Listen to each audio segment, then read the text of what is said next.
За өнөөдрийн хэлэлцүүлэг бол бас их бодит шийдэл эрэлхийлсэн тулгамдсан нөхцөл байдлын тулгамдж байгаа сорилтуудыг тодорхой гаргаж тавьж байгаа салбарын олон талт хамтын ажиллагааны хүрээнд энэ эрчим хүчний шилжилтийн ялангуяа энэ тархимал их усурыг ашиглаж эрчим хүч үйлдвэрлэх энэ боломжийг дэмжих ажил бол олон талын хамтын ажиллагааны үр дүнд бий болох юмаа гэдгийг гаргаж тавьсан ийм хэлэлцүүлэг болж байгаагаар их онцлог байна. Цаашдаа бид эрчим хүчний их усурыг найдвартай, баталгаатай болгохын тулд тархимал их усурыг ашиглах, эрчим хүчийг хуримтлуулах, түүнийг хуримтлуулж ашиглах энэ нөхцөл байдлууд. За мөн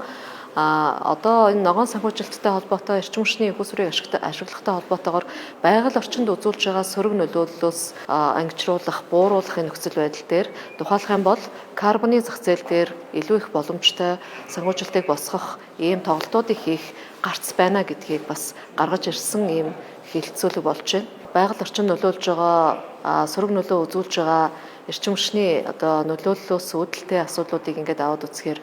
нөгөө талдаа зайлшгүй бид нар газрын төсний асуудлыг бас авч үзэхгүй болохгүй болчих. Тэгэхээр Монгол улсын хувьд газрын төсний хувьд ч тэр, эрчим хүчний хувьд ч тэр гаднаас хамааралтай өөрсдийнхөө дотоодын хэрэглээг ингэж хангаж дийлэхгүй байгаа энэ нөхцөл байдалд бол бид энэ хоёр асуудлыг хооронд нь уялдаа холбоотойгоор авч үзэж ялангуяа энэ цахилгаан тээврийн хэрэгслийг цахилгаан хөдөлгүүртэй энэ механик хөдөлгүүрээс илүү цахилгаан хөдөлгүүртэй шатхуун баг зарцуулдаг, эрчим хүч ашигладаг энэ нөхцөл байдлыг дэмжих ийм тээврийн хэрэгслийг ашиглах боломжийг дэмжих. Нөгөө талдаа энийг дэмжихийн тулд өнөөдөр зөвхөн импортоор оруулж ирэх тухай асуудал биш. Энэ цахилгаанаар цэнэглэх дэд үтц болоод цахилгаан эрчим хүчний их усурыг бий болгох энэ асуудал дээр бол онцгой анхаарах цаг хугацаа болжээ гэдгийг бол гаргаж тавьж байна. Олон талт хамтын ажиллагаа техникийн зохион байгуулалтын хувьд олон улсын байгууллага, банк санхүүгийн байгууллага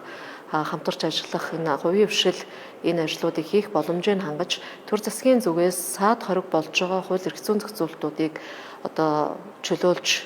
зарим нь цуцлах, зарим нь хүчингүй болгох, зарим нь өөрчлөх шинээр зохицуулт шаардлагатай зүйлүүд дээр ялангуяа санхүүжилтийн их усурыг дэмжих тал дээр дэд үтцийг бий болгох тал дээр эрх зүйн орчныг нь бүрдүүлж өгөх нь бол парламентын үүрэг, хэрэгжүүлэлт нь бол засгийн газар хувийн хвшилтэйгээ хамтарч хийх ёстой гэдэг ийм байр суурин дээр нэгдэж чадлаа гэж харж байна.